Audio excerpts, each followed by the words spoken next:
Following his incredible career, Jim Carrey has developed an enlightened persona. So why do other actors find him self-aggrandizing, selfish, narcissistic, and deranged? I mean, he's literally deranged. Behind the scenes, Carrey often made life hellish, distressing, or creepily uncomfortable for others. From kissing clueless 20-year-olds to starting fights claiming he was possessed by another person. These are times he arguably went too far, starting with this video he made for Emma Stone. Emma, I just wanted to let you know that I think you're all the way beautiful. Not just pretty, but, smart and kind-hearted. And if I were a lot younger, I would marry you. And we would have chubby little freckle-faced kids. We'd laugh all day long, go camping and play Yahtzee and tell ghost stories by the fire. And the sex.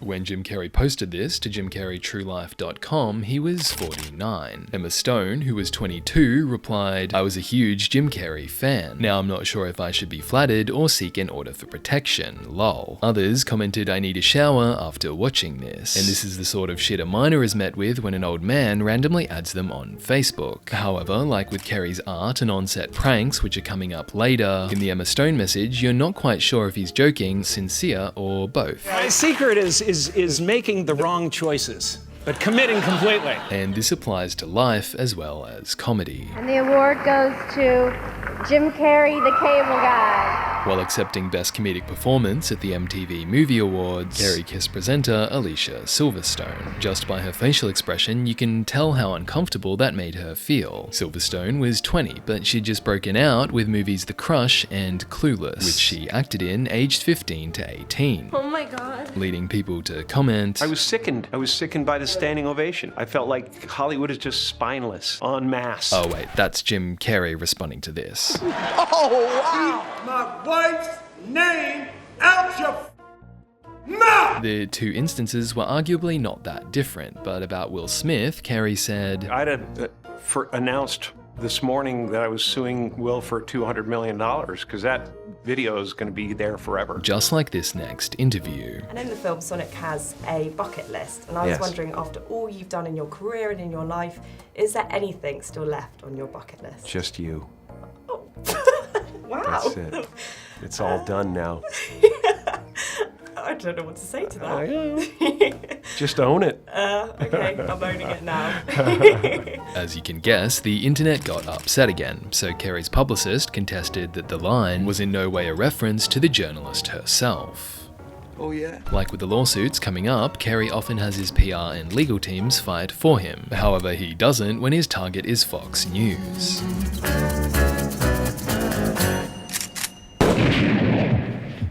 Well, what in the heck was that? I accidentally shot my foot off. Aw, shoot.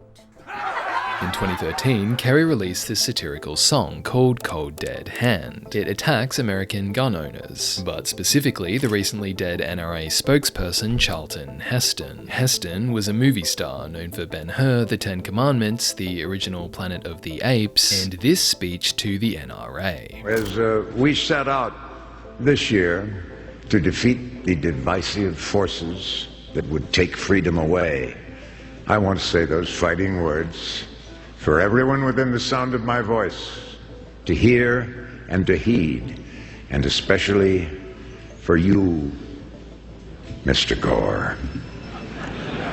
From my cold, dead hands.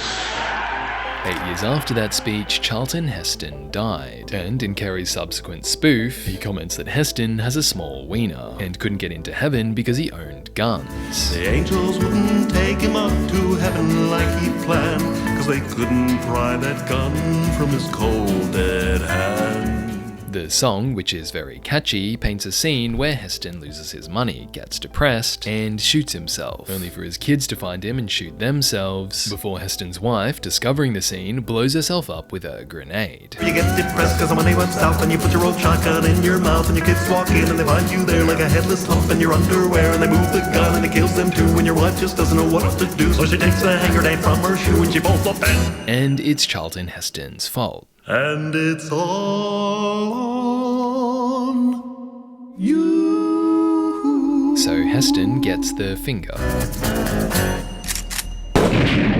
The song is obviously a parody, but some felt flipping off a dead man was a bit mean-spirited. This is a guy that danced on the grave of Charlton Heston. I guess Jimmy thought he couldn't lose a debate to a dead man. When Fox went after Carrey, Carrey responded on Who Say, stating, "Cold Dead Hand is about you heartless motherfuckers unwilling to bend for the safety of our kids. I would take them," meaning Fox News, "to task legally if I felt they were worth my time or that anyone with a brain in their head could actually fall for such irresponsible buffoonery." When no legal action followed, Carrey instead addressed gun laws through art. Oh Say, Can't You See comments on school shootings, while other political works targeting people like Mark Zuckerberg and Mussolini featured in a 2018 exhibit called Indignation. However, these were nothing compared to Carrey's method acting, which made life for his co-workers extremely frustrating. What was going on off camera was more insane than the actual movie. It was such a weird assault that you couldn't really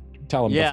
We're just like, okay, because it just occupied the whole room. Paul Giamatti is referring to the 1999 film Man on the Moon, a biopic of comedian Andy Kaufman, who was played by Jim Carrey. Here I come to save the day.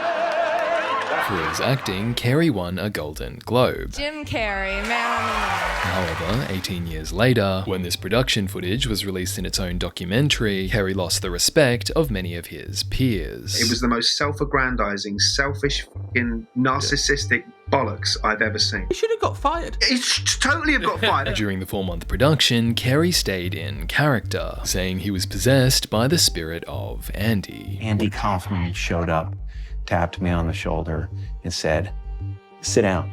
I'll be doing my movie." While in character, Carrey drove with a bag over his head, crashed a production car, danced with his pants off, blared music to annoy colleagues, and yelled at the actor who plays Andy's dad. Too late! Too late! You can see by Paul Giamatti's face he was sick of this. However, Carrey found it liberating. You just go, "Oh my God, this is incredibly liberating." Can you imagine if he had been anybody else under the line? I mean, he would have been sectioned, never, let alone fired. He would have been got rid of. It's just a pain in the arse. I think it's highly amateurish. Get the job done, man. Do your work. It's the ridiculous leeway that is given to some people, and of course, you know, I'm one of them. You know, like we all get cushy gig, we get a little pass in some situations where other people wouldn't. But Christ, I mean, there's such a thing as pushing it. Carrey pushes it even further when he plays Andy's alter ego. Tony Clifton, an Andy Kaufman character, was brash. I didn't ask you a question. If I ask you a question, you answer. All right, for you too.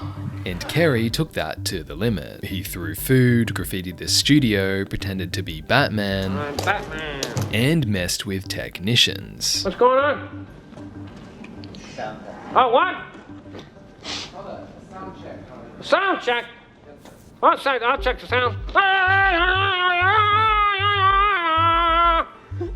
It's working. You're dealing with Tony Clifton. Yeah. Is that frustrating? It is. Stop. Yes. Say whatever you want. Okay. So that it's you don't overlap. All right already. You don't overlap. Okay. Just for a slide. Okay. Okay, fine. Right. You have to give me a chance to make a movie. You have to give me a chance to make a movie. I don't need to make a movie. I want a shot at him. That's what I want. By the end, Carrey's trolling became a physical fight. Once again, proving Darwin's theory.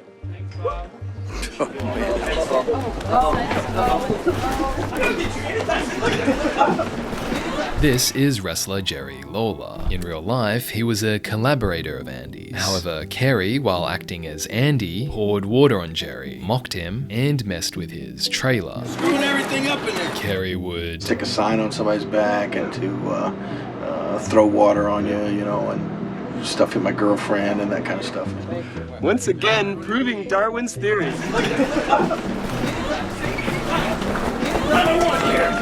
doing all this, Carrey is supposedly acting as Andy. However, in real life, Andy was friends with Lawler. He referred to everybody as Mr.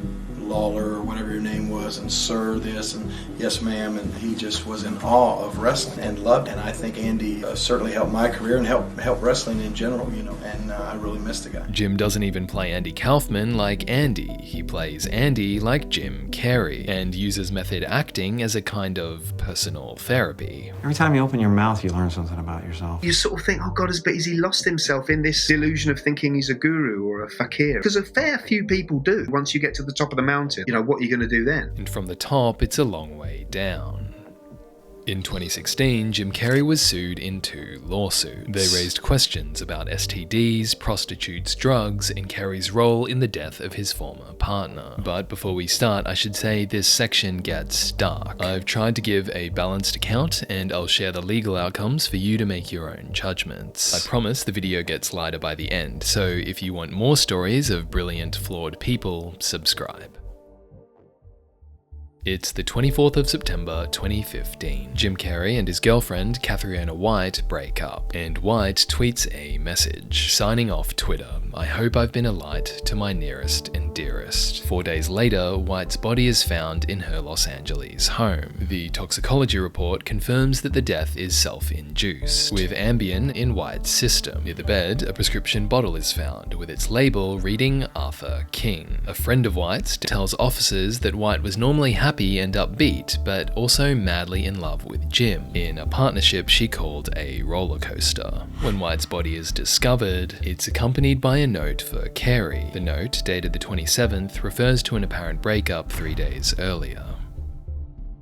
12 months later, the lawsuits begin. On the 19th of September 2016, White's estranged husband, Mark Burton, files a wrongful death case against Carrey. He claims Carrey obtained and distributed the pills to White under the alias Arthur King, and that Carrey sent White a text message to make it seem as though she had stolen the pills from him, rather than him giving them to her. Then, on October 11, White's mother, Bridget Sweetman, adds to the claims. She alleges Carrey had given White herpes and gonorrhea, and lied about it, and includes medical records to support her argument, as well as this iPad note dated April 8, 2013, which in part reads, "You introduced me to cocaine, prostitutes, mental abuse, and disease. Being with you broke me down as a person, Jim. I was promised Jekyll, and instead I got Hyde." Jim Carrey's lawyer, Marty Singer, responds. He issues 2 statements. The first, addressing Burton's lawsuit, argues, "My client's prescriptions were legally obtained medications that were prescribed to him by his doctor in accordance with routine practices to protect the privacy of well-known individuals. Further, Miss White was not a US citizen, and she faced the return to Ireland when she and Burton married. But during that marriage, she lived in California, while he lived in Oregon and Utah." Similarly, the lawyer's response to Sweetman questions her credibility as a mother, stating that on her 30th birthday, White was distraught, having received a message from her mother through Facebook that was so destructive and demoralizing that she instantly deleted her Facebook account so her mother could no longer contact her. They'd been estranged for years. It's not until September 2017, however, that the case reaches a breakthrough. Carrey's lawyers subpoena the clinic that allegedly performed White's STD tests, but the clinic denies issuing the records. Carrey's lawyers then discover that the claims used forged STD results, and on Jan 25, 2018, both lawsuits are dismissed with prejudice, meaning they can't be refiled. No settlement is reported, and Jim Carrey focuses on a different form of pain relief. 6 years ago,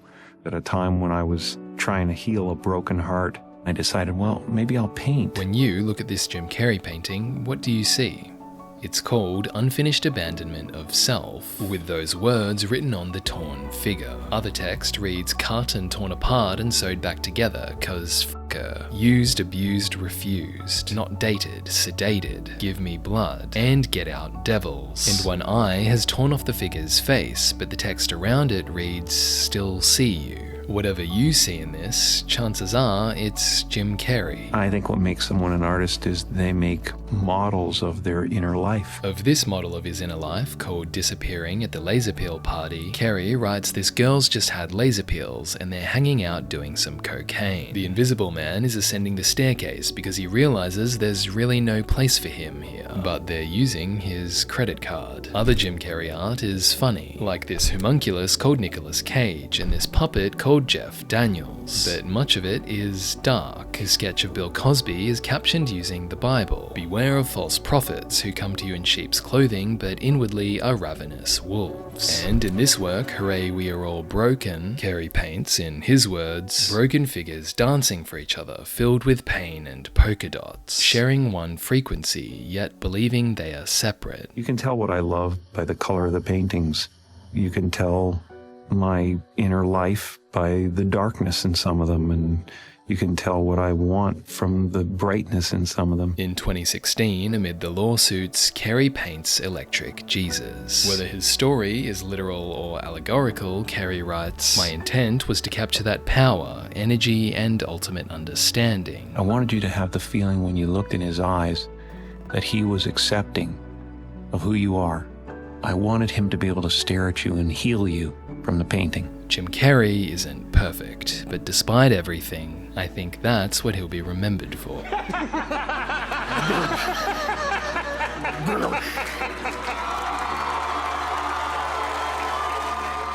Healing. A seed that will inspire you to move forward in life with enthusiastic hearts and a clear sense of wholeness. Through words, comedy, and brutally honest art.